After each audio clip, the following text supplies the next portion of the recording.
Bom, é difícil quem esteja totalmente feliz com o corpo, não é? Às vezes uma gordurinha aqui, ali, o seio que não é do tamanho que a mulher deseja. E sempre dá para dar aquela melhoradinha, né? E uma das partes do corpo que muita gente mexe é o nariz. Pois é, a gente acabou pesquisando. E arrebitar um pouquinho mais o nariz ou diminuir um pouquinho. É sobre isso que nós vamos conversar hoje com o cirurgião plástico, o Dr. Marcos Tomé. Seja bem-vindo mais uma vez aqui, Marcos. Tudo bem? Bom dia. Tudo bem, bom dia, Gisele. Prazer estar aqui. Tudo bem? Tudo bem, ótimo. Então, é verdade que muita gente procura para fazer a rinoplastia? É verdade. Na verdade, a rinoplastia hoje em dia é uma cirurgia muito atual, muito moderna, né? Muitas pessoas se incomodam, principalmente com a parte estética, às vezes com a ponta do nariz, às vezes tem um calinho ósseo.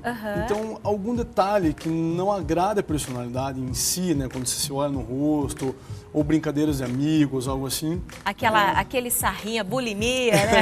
Exatamente. Aquele famoso sarrinho. Hoje em dia até tá em alta nessa parte do bullying e tal. Então, quer dizer, vale bem a pena procurar um cirurgião plástico para poder mexer nessa estrutura, que, por assim dizer, é o centro da nossa face, né? Então, as pessoas, quando olham para você, para o rosto, diretamente, elas vão perceber o teu nariz, né? E dá para fazer qualquer coisa no nariz? Ou tem que seguir algumas regras, assim, o modelo do rosto, o estilo da pessoa, o perfil da pessoa? Claro, eu acho que a rinoplastia hoje considerada excelente, ou seja, a melhor rinoplastia, é aquela que não descaracteriza a pessoa. Né? Quando você... Que acontece, de pessoas falando, nossa, mas muda totalmente. Exatamente. Então, assim, quando você olha para uma pessoa e percebe que é ela, por assim dizer, depois de uma cirurgia, então eu considero essa cirurgia ideal.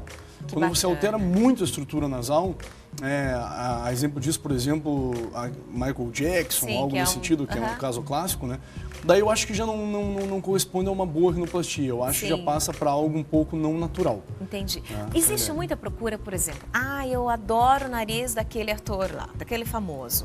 E a pessoa procura, quer aquele nariz e não combina com ela. O que você faz nessa situação, Marcos? Essa pergunta é fantástica. Procuram sim. No meu consultório, particularmente falando, eu procuro muito pelo nariz da Angelina Jolie, né, que é uma atriz bem conhecida e tal.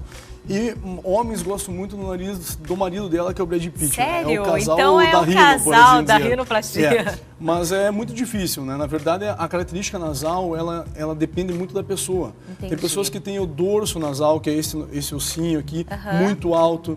Aí quando eu acho que até é interessante fazer, quando a gente faz do ossinho, você vê que fica mais bonito realmente. Eu que trabalho com a fotografia, percebo isso na fotografia. Muitas pessoas chegam e falam, olha, eu não gosto do meu nariz, então cuidado com o perfil, assim. E daí a gente está mostrando aqui, ó, uma foto mesmo. É bem pouquinho, então o que ela fez ali, doutor? Vamos mostrar. Veja, por exemplo, essa paciente, que fique bem claro, não é paciente minha, né, na verdade, mas a gente percebe que ela mexeu no dorso nasal e ela arrebitou a ponta. A ponta do nariz dela era uma ponta caída, então foi arrebitada a ponta do nariz dela, provavelmente, tratada a cartilagem alar, que é uma cartilagem da ponta do nariz, e ressecado um excesso de giba óssea, que é no dorso. Então, ela retificou o dorso do nariz e arrebitou a ponta. Então, uma vez feita esse do ossinho, ele volta ou não? Não, é difícil voltar. Mas aí tem um grande cuidado nas técnicas de hoje em dia da rinoplastia. E eu digo assim, na minha opinião, a rinoplastia moderna é a exorrinoplastia. Até tem outro slide que vocês vão ver no slide. É uma incisão que a gente faz nessa região aqui que se chama columela do nariz. E com isso a gente consegue expor as estruturas do nariz, porque através dessa incisão, quando vocês colocarem no slide, a gente levanta a pelezinha do nariz e a gente enxerga todas as estruturas. Então eu consigo modelar o nariz com maior perfeição. Olha que bacana. Veja que interessante isso, né? Antigamente, e ainda hoje, né? Muitos cirurgiões optam por fazer a endorrinoplastia, que é somente incisões por dentro do nariz. Mas nessa técnica é um pouco mais difícil você visualizar as estruturas, porque você tem que operar as cegas, você não consegue descolar o forro do nariz, né? Você não consegue ver realmente toda a estrutura. Então, a exorrino, que a gente fala, a gente expõe as estruturas do nariz e eu consigo modelar as imperfeições milimetricamente falando. Olha que bacana, muito bom. É muito legal isso. Legal, né? E dói para fazer essa cirurgia? Eu acredito que é uma cirurgia que é um pouco dolorosa, mas nada que um bom analgésico consiga exatamente. O processo de recuperação, quanto tempo leva em média? Então, se você fraturar o nariz, porque tem alguns casos a gente tem que fraturar o osso nasal, para que as pessoas entendam, né? Então existe isso mesmo. Tem que quebrar o nariz. A pessoa fala, você tem que quebrar o nariz para poder resolver o teu caso. Por exemplo, o nariz a gente divide em três, tá? que é a terço superior, aqui que a gente fala, que é o osso, né? O terço médio do nariz, que é a cartilagem, que a gente chama de quadrangular ou triangular antigamente, e a ponta do nariz. Então, às vezes, a gente tem que fraturar este osso do nariz. Se a gente fraturar, a recuperação é um pouco mais prolongada e mais dolorosa. A pessoa tem mais dor, né? Então, fica roxo, realmente? Fica. Se não houver necessidade, por exemplo, a gente vai tratar só a ponta, a recuperação é mais rápida. Mas vamos colocar um mês de recuperação com fratura, tá? E 15 dias sem fratura. Claro que o resultado definitivo é ao longo dos meses, né? De 6 meses a 1 ano. Então, até um ano ela pode estar se recuperando da cirurgia. Com certeza. Porque às vezes você quer um pouquinho inchado e tal. Nossa, que bacana. Mas é muito legal. E tem mais uma imagem que a gente vai mostrar. Olha que diferente. O que foi feito dela? Então, essa paciente provavelmente foi realizado nela levantaram a ponta do nariz dela, tá certo?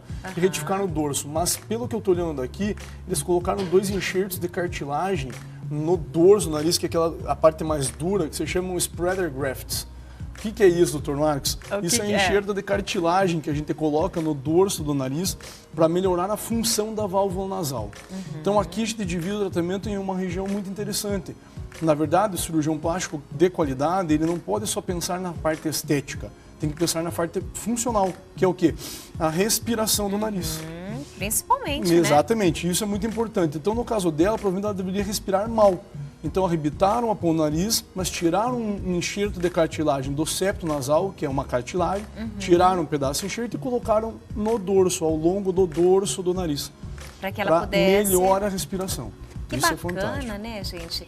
Então, ou seja, ele não é só estético, mas também para trazer benefícios para a pessoa, né? Claro, é o que eu digo, a boa cirurgia do nariz é aquela que vê a função estética sim, caso a pessoa não goste de alguma imperfeição, mas também esteja um funcionamento nasal, a entrada de fluxo de ar adequada, para que ela não tenha problemas, por exemplo, como ronco à noite, ou uma má respiração durante um exercício, algo nesse sentido. E ele é recomendável principalmente para aquelas pessoas, deixa eu perguntar se é isso mesmo, quando tem o osso levantado ainda é torto o nariz, assim, porque acontece. Isso que você está falando do nariz torto acontece muito, se chama laterorrhenia, ou seja, um nariz lateralizado. Certo. Nesses casos, normalmente a gente tem que fraturar o osso do nariz para tentar endireitar essa estrutura nasal. Claro que associado a isso também temos que ver o septo, enfim. Né? Esse a gente falou do ossinho mais para cima, né? Mas a gente tem que, além do ossinho, ainda tem a lateralização, né? Exatamente. E excetuando o nariz estar lateralizado, por assim dizer, nós temos que ver a ponta nasal. Na minha modesta opinião, como cirurgião plástico, eu acho que o que me chama muito a atenção, em especial a atenção, é a ponta do nariz. Sério? Sério, porque, por exemplo, no meu caso, em mim, quando eu sorrio, a ponta do meu nariz abaixa. Então tem isso. Eu nunca prestei atenção nisso. Vou prestar atenção hoje no espelho. Isso é muito legal, porque aqui nós temos um músculo que se chama depressor da ponta do nariz. Então, quando você sorri, a ponta abaixa. Em algumas pacientes, a gente tem que tratá-lo, tem que ressecar esse músculo aqui para que a ponta arrebite. Então tem que ser o contrário. Exatamente. Para que arrebite. Exatamente. E é verdade que o nariz não para de crescer? Boa pergunta. É o Pinóquio, né? Por assim dizer. Não, isso aí não corresponde muito. O que acontece é que com a mudança do nosso organismo ao longo dos anos, com a velhice e tudo isso, vai se alterando a estrutura nasal no sentido de respiração e de queda mesmo do nariz. Por queda de pele, por alteração de fluxo nasal e por dinâmica da face mesmo, né? A gente muda. Então o nariz também vai mudar. O nariz vai mudando também. A gente, né, fica em dúvida. Vou perguntar. Tem uma pergunta aqui de uma telespectadora que chegou pra gente, da Ana Cláudia, do Jardim América. Ela queria saber se fica cicatriz na cirurgia. Olha, ótima pergunta para Ana Cláudia. Se a cirurgia é feita toda endorrino, não fica nenhuma cicatriz, porque as cicatrizes são todas dentro do nariz. Certo. Na exorrino, que é hoje uma técnica considerada mais moderna, você fica com uma incisão muito pequena, aqui embaixo na região columelar, que não aparece. Que fica aqui bem embaixo. Exatamente. Do nariz. Ninguém vê essa incisão e ao longo do tempo é só um risquinho de 2, 3 milímetros, praticamente imperceptível. Que bacana. Nossa, uma técnica fantástica essa, Exatamente. Hoje é a técnica que eu considero a melhor via de acesso, para principalmente ponta nasal e dorso. E hoje é considerada a rinoplastia moderna. Que bacana. E assim, é preciso o processo cirúrgico, é preciso tomar anestesia geral? Como é que funciona? É geral? Olha, isso é muito curioso, depende muito de cirurgião para cirurgião, sabe, Gisele? Mas na minha opinião, a cirurgia tem que ser feita com anestesia geral. o paciente não está consciente, ele não fica conversando com você durante o ato cirúrgico, ou seja, mexendo a cabeça. Então, a cirurgia geral permite que você posicione o paciente na posição adequada e que você consiga operar sem estresse para ser uma cirurgia muito bem feita. Não, imagina, mexendo no nariz e conversando com você, não vai dar muito certo, eu não gosto. eu prefiro com geral. Também, mas tem cirurgiões que preferem com anestesia local mais sedação. Isso é critério de cada um. É verdade. Doutora, tem mais uma pergunta. Ótimo. É da Cris, né? Ela tem 16 anos e ela quer saber a partir de que idade ela já pode fazer rinoplastia. Nossa, olha, excelente pergunta, viu? Porque as pessoas às vezes se questionam pela idade em si. Olha, a avaliação depende do cirurgião plástico. Por exemplo, a Cris, com 16 anos, provavelmente ela não vai ter mais alteração na estrutura nasal dela, nem de osso e nem de cartilagem, né? Ela já está com o nariz completamente deformado nessa idade, então já dá para operar. Que bacana. É óbvio que uma criança, por exemplo, de 12 anos já não dá para ser feito. Uma criança de 12 anos, ela vai desenvolver. Mas eu acredito que a partir dos 15 para 16 anos, após a avaliação e se as estruturas nasais você observar que o paciente já está completamente formada, já dá para realizar a rinoplastia. Que bacana. Gente, a gente teve um papo super bacana aqui sobre rinoplastia com o Dr. Marcos Tomé. Dr. Marcos, por favor, deixe seu telefone para quem quiser conversar mais sobre esse assunto também. Qual o telefone? O telefone da clínica é 3027-6648. Né, e tem o site também, que é legal, que é o institutomt.com.br. Então, gente, é muito fácil. Entra lá no institutomt.com.br para tirar mais informações e conversar com essa pessoa aqui que é bacanérrimo, o Dr. Marcos Tomé. Adorei você mais uma vez aqui. Vamos chamar ele de volta. Tem muitas perguntas aí para a gente fazer ainda para ele. Um prazer, Obrigada, Gisele. Viu? Prazer mesmo. Sempre precisarem, estou aí. Com certeza. Obrigada. Bom,